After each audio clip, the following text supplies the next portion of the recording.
Episode 15। अभी तक आपस अभी ने कहानी के पिछले भाग में देखा कि कैसे रुक्मणी मेघना को रुद्र के कमरे में शिफ्ट करवा देती है, जिससे रुद्र और मेघना दोनों ही बहुत अनकंफर्टेबल फील करने लगते हैं। मेघना जानती है कि उसके वहां पर रहने से रुद्र बिल्कुल भी खुश नहीं है, पर वो माँ से कुछ कह नहीं सकता है, इसीलिए चुप है। इसी वजह से जब रात में सभी खाना खाकर अपने अपने कमरे में जा रहे थे, तब मेघना किचन के बाहर खड़ी सोच रही थी कि वो कहाँ जाए। तभी वहां पर रुक्मणी आ जाती है और थोड़ा कठोर होते हुए उसे कहती है कि उसे आज से रुद्र के कमरे में ही रहने हैं, और इस वजह से मेघना चुपचाप रुद्र के कमरे में चली गई। अब देखना ये है कि क्या इन दोनों की ये बिन मर्जी के एक साथ रहने से कुछ नया होता है, या फिर बस रुक्मणी की सोचकर ही ये दोनों साथ में रह रहे हैं। ये तो कहानी को आगे सुनने के बाद ही पता चलेगा। तो चलिए कहानी को आगे बढ़ाते हैं। काजल की आंखें खुली और वो अपने सर को एक हाथ से पकड़े हुए धीरे धीरे अपने आंखों को खोले जा रही थी। चूंकि नशा धीरे धीरे उतरा था, इसी वजह से उसका सर कुछ भारी भारी सा लग रहा था। और एक सेकंड के बाद जब उसने अपनी पूरी आंखें खोली तो खुद को राजीव के बाहों में सोए देख दंग रह गई, और बिना एक सेकंड के देरी किए झट से उसको खुद से ठेल कर दूर करते हुए उठकर खड़ी हो गई और राजीव पर झल्लाते हुए बोलने लगी। काजल की ऊंची आवाज सुनकर राजीव की भी आंखें खुल गई। उसे भी कुछ पता नहीं था, इसलिए वो काजल को ऐसे खुद पर चिल्लाते देख उठकर बोला, तुम्हारी प्रॉब्लम क्या है मिस लड़ाकू? अब किस बात पर चिल्ला रही हो? मैं क्यों चिल्ला रही हूँ?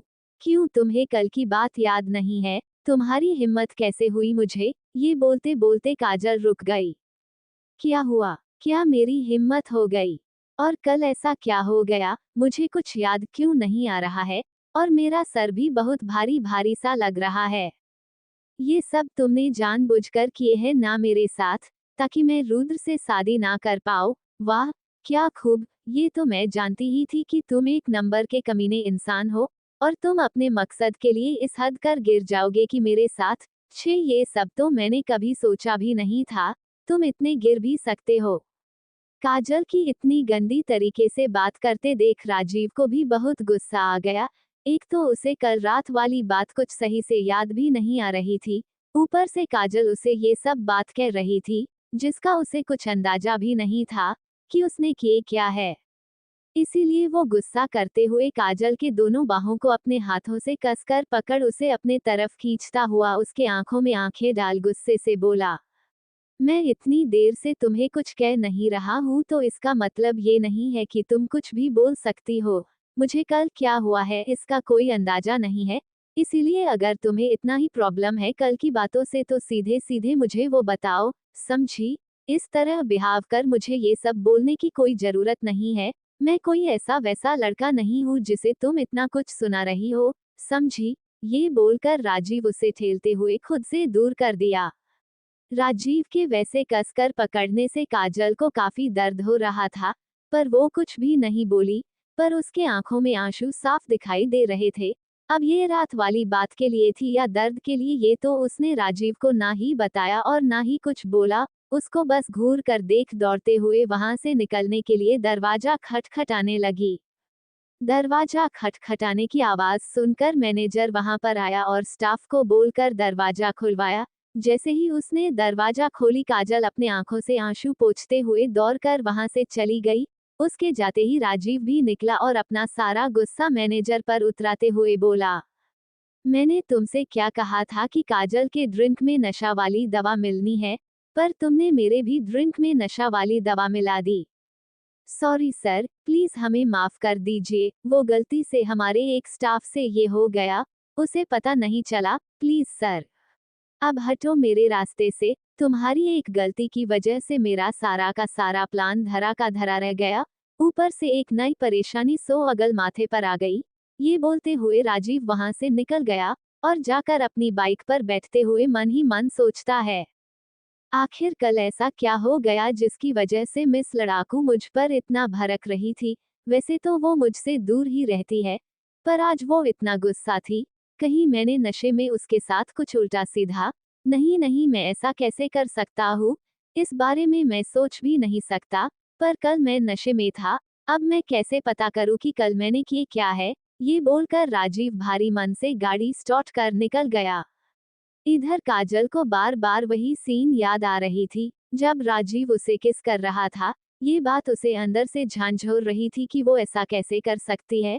वो तो रुद्र से प्यार करती है और उसके सिवा किसी के बारे में सोच भी नहीं सकती।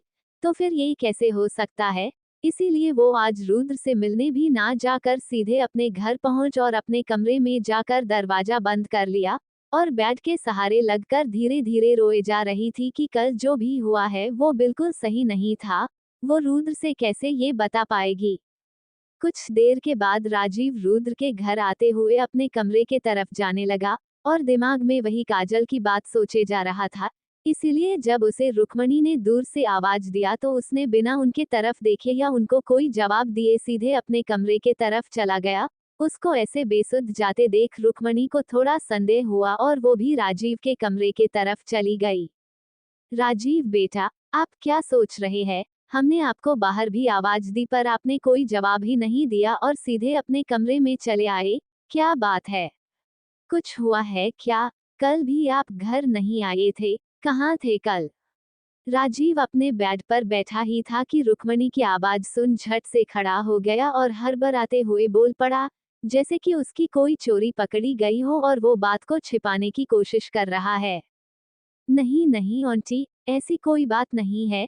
शायद मैंने आपकी आवाज नहीं सुनी होगी, इसी वजह से सीधे अपने कमरे में चला आया। वो कल एक क्लाइंट के साथ मीटिंग थी और वो मीटिंग काफी रात तक चली तो मैं वही होटल में ही रुक गया। अच्छा कोई बात नहीं, पर आपको एक कॉल करके हमें बता देनी चाहिए थी ना। हम कल आपको कॉल लगा भी रहे थे तब भी नहीं लग रहा था। राजीव अपने मन को शांत करते हुए रुक्मणी के पास जाकर प्यार से उनके पीछे से गले लगते हुए बोला, मेरी प्यारी आंटी, आप मेरी इतनी फिक्र ना किए करो, नहीं तो आप जल्दी बूढ़ी हो जाओगी। वैसे कल मेरे मोबाइल में कुछ प्रॉब्लम आ गई थी, इसी वजह से नहीं लग रही होंगी। अच्छा अच्छा, अब बस मस्का लगाना बंद कीजिए। चलिए जल्दी से फ्रेश हो जाइए, तब तक हम जाकर देखते हैं कि निशाता बना है कि नहीं। ये बोलकर रुक्मणी जी जाने लगी। राजीव अचानक से रुक्मणी को रोकते हुए बोला, आंटी एक मिनट रुकिए, मुझे आपसे कुछ पूछना था। वो रुद्र और भेब्स की कुछ बात बनी या अभी तक वैसे ही चल रहे हैं? अभी तक कहाँ बेटा, हमने सोचा था कि मेघना को अगर रुद्र के कमरे में भेज देंगे तब वो दोनों एक दूसरे को समझने की कोशिश करेंगे, पर जब हमने उन दोनों को सुबह देखा तो वही अपने अपने कामों में लगे पड़े थे और एक दूसरे से कोई मतलब ना के ही बराबर था। अब दिन भी कितना कम बचा है हमारे पास, पता नहीं इन दोनों को कैसे करीब लाए। अच्छा कोई बात नहीं आंटी, आप परेशान मत होइए, हम कोशिश करना नहीं छोड़ेंगे, बाकी का सब ऊपर वाला देख लेगा। इस वक्त मुझे बहुत भूख लगी है तो आप जरा खाना का इंतजाम करवा दीजिए। ये बोलकर राजीव हंसने लगा। रुद्र की मजाकिया अंदाज में कही बात से रुक्मणी के मुरझाए चेहरे पर भी खुशी आ गई और वो भी उसके कमरे से बाहर चली गई। उसके जाने के बाद राजीव फिर से बेड पर बैठते हुए खुद में ही बोलता है, अब मैं आपको क्या ही बताऊं आंटी कि कल मैं कहाँ था और मैंने क्या किए था। मुझे कुछ याद ही नहीं है। ये बोलकर वो बाथरूम फ्रेश होने के लिए चला गया और जब वो अपनी शर्ट खोलकर शीशे में मुंह धोने के लिए खुद को देखा तो 1 मिनट तक खुद को हैरानी से देखता ही रह गया, क्योंकि उसके गर्दन पर लिपस्टिक के निशान थे और उसे देखते ही उसे कल वाली सारी बात याद आने लगी कि कल उसने काजल को कैसे अपने बाहों में भर उसे किस किया था। ये बात जैसे ही राजीव को याद आई वो खुद के पैरों पर सीधे से खड़े नहीं रह पाया और लड़खड़ा कर गिरने ही वाला था कि तभी दीवार से जा टकराया और उसे कांटी उसके पीठ पर जा चुभी, जिसके कारण उसे बहुत दर्द होने लगा। लेकिन वो खुद को इतनी नफरत के साथ शीशे में देखते हुए बोला, मैं ऐसा कैसे कर सकता हूँ? मैंने कल नशे में काजल को किस कर लिया, वो भी बिना उसकी मर्जी के। ये कैसे कर सकता हूँ मैं? तभी वो मुझे वो सब बोल रही थी।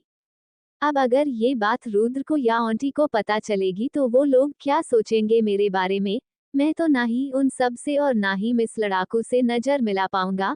मैं तो यहाँ पर रुद्र की जिंदगी में सब ठीक करने आया था, पर मैंने इन सब के चक्कर में काजल के साथ गलत कर दिया। मुझे उससे माफी मांगनी होगी, फिर चाहे वो मुझे माफ करे या नहीं। और उसे ये बात सबको बताने से रोकना पड़ेगा।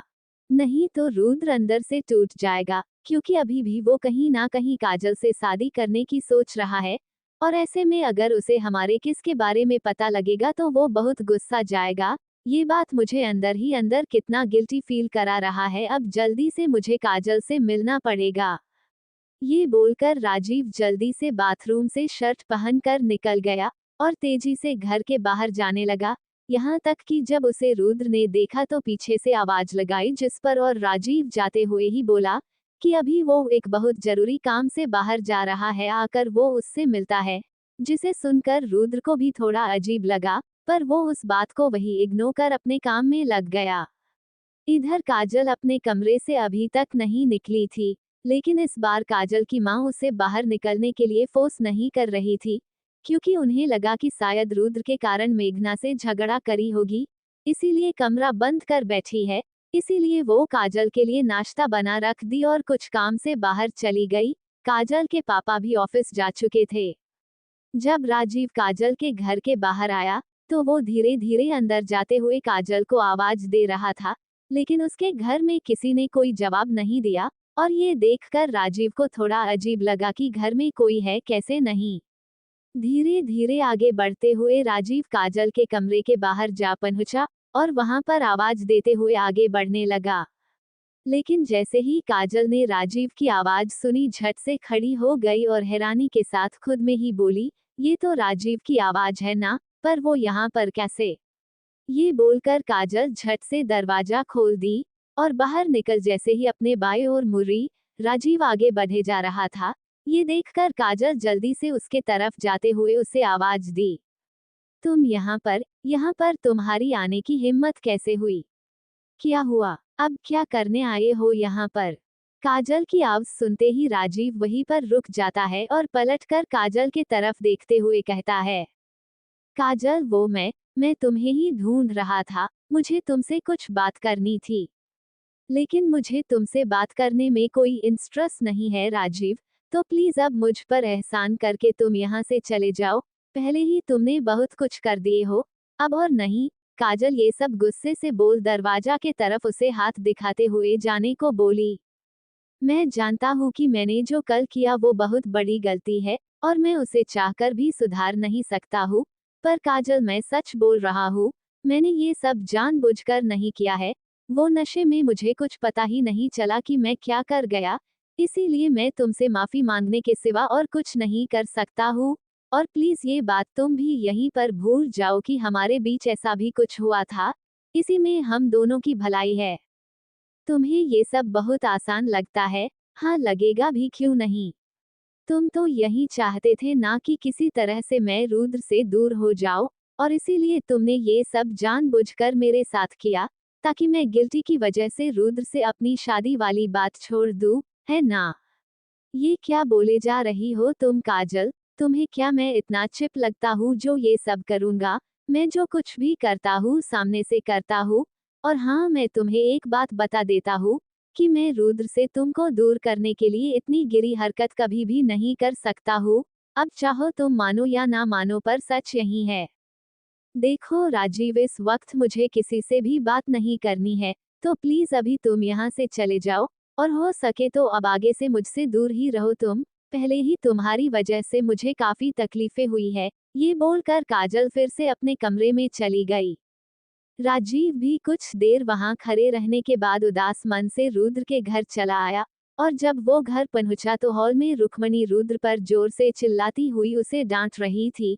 ये देखकर राजीव कुछ समझ नहीं पाया और इसीलिए जल्दी से वहां जाकर रुक्मणी की ओर देखते हुए बोला, आंटी आंटी प्लीज पहले तो आप शांत हो जाइए, नहीं तो आपकी बीपी फिर से बहुत बढ़ जाएगी, जो कि आपके लिए बिल्कुल भी अच्छा नहीं है, आप जानती है ना। अच्छा ही होगा अगर मुझे कुछ हो जाए तो, वैसे भी मुझे ये सब देखना पड़ रहा है जिसे मैं नहीं देखना चाहती थी, और ये सब हमारे ही बेटे हमें दिखा रहे हैं। माँ प्लीज आप ऐसा क्यों बोल रही है? और आप इतना मत टेंशन लीजिए, मैं नहीं चाहता हूँ कि आपकी तबीयत खराब हो, और इसमें आप इतना ओवर रिएक्ट क्यों कर रही है? ये तो पहले से ही डिसाइड था ना कि हम दोनों डाइवोर्स ले लेंगे 6 महीने में, और मेघना भी इसमें राजी है। क्यों मेघना? क्या तुम्हें डाइवोर्स से कोई दिक्कत है? मेघना अब क्या ही बोलती, इसीलिए रुद्र के बातों में हाँ में हाँ मिलाते हुए बोल दी कि उसे कोई दिक्कत नहीं है।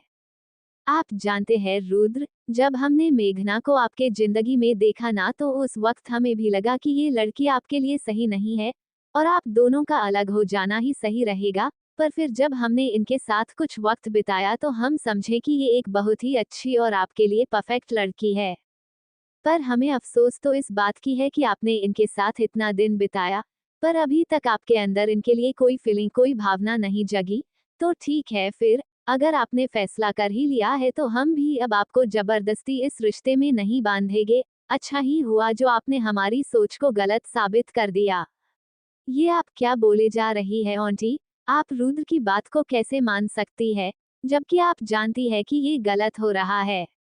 राजीव, तू भी मुझे ही गलत समझ रहा है। मैंने ऐसा क्या कर दिया जिसकी वजह से सब मुझे गलत समझने लगे? कुछ नहीं रुद्र, गलती आपकी नहीं है बल्कि हमारी है, जो हमने ये सब सोच लिया जो कभी सच नहीं हो सकता है। इसीलिए अब वही होगा जो आप चाहते हैं। हम आज ही ये पेपर कोर्ट में जमा करवा देंगे और 1 से 2 दिनों में आप दोनों का डाइवोर्स हो जाएगा। फिर हम आपकी और काजल की शादी करवा देंगे।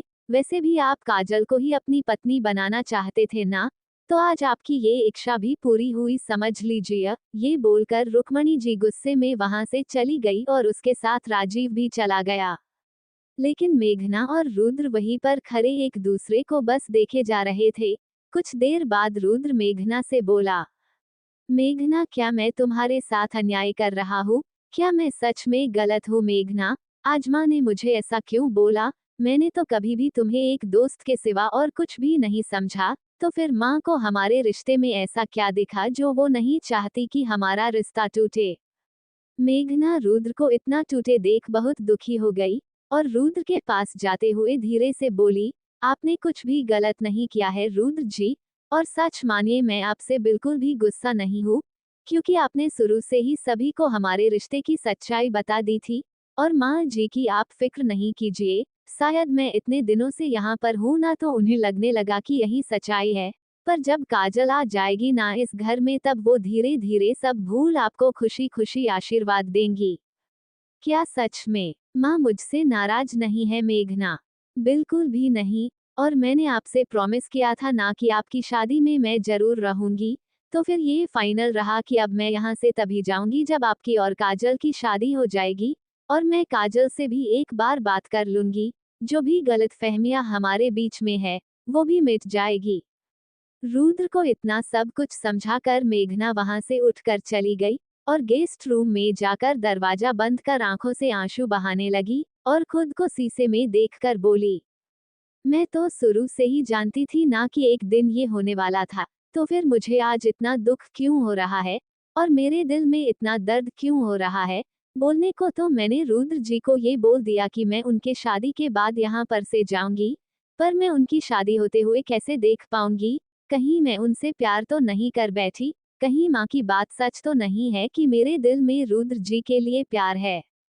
लेकिन अब क्या फायदा, अब तो मुझे उनके जिंदगी से जाना ही पड़ेगा। भले ही मेरे दिल ने रुद्र जी को चाहा, पर रुद्र जी के दिल में आज भी काजल के लिए ही प्यार है और वो उन्हीं के साथ खुश रहेंगे। काजल बहुत खुशनसीब है कि उसे रुद्र जी जैसे प्यार करने वाले लाइफ पार्टनर मिला है, जो इतना कुछ होने के बाद भी अपनी जिंदगी में उसके सिवा किसी और के बारे में नहीं सोचे है। ये बोलकर मेघना फुट फुट कर रो पड़ी। इधर राजीव को कुछ भी समझ में नहीं आ रहा था कि आखिर रुक्मणी ने रुद्र को मना क्यों नहीं किया डाइवोर्स लेने से, बल्कि उन्हें तो रुद्र को ये फैसला लेने से रोकना चाहिए था। लेकिन इन्होंने ने तो उसकी बात मान ली। आंटी प्लीज, अब मेरा सर इन सब बातों से खराब हो जा रहा है। आप ये अभी अभी बाहर में जो करके आई है उसका क्या मतलब है? आपने तो मुझे इसीलिए बुलाया था ना कि रुद्र और भेब्स के बीच में सब कुछ ठीक हो जाए और ये दोनों डाइवोर्स ना ले। तो फिर अब क्या सोच रही है आप? राजीव बेटा, आप एकदम से ही कितना बोले जा रहे हैं। पहले गहरी सांस ले लीजिए। आप बोलना बंद करेंगे तभी ना हम आपको कुछ बता पाएंगे। रुक्मणी की बात सुनकर राजीव हैरानी से बोला, मतलब आंटी, मैं कुछ समझा नहीं। तो दोस्तों, आज के इस एपिसोड में बस यहीं तक। आगे की कहानी को हम अगले एपिसोड में सुनेंगे। फिलहाल के लिए दीजिए हमें जाने की इजाजत, और इसी तरह सुनते रहिए हमारे द्वारा लिखी स्टोरी, मजबूरी से बंधी एक डोर।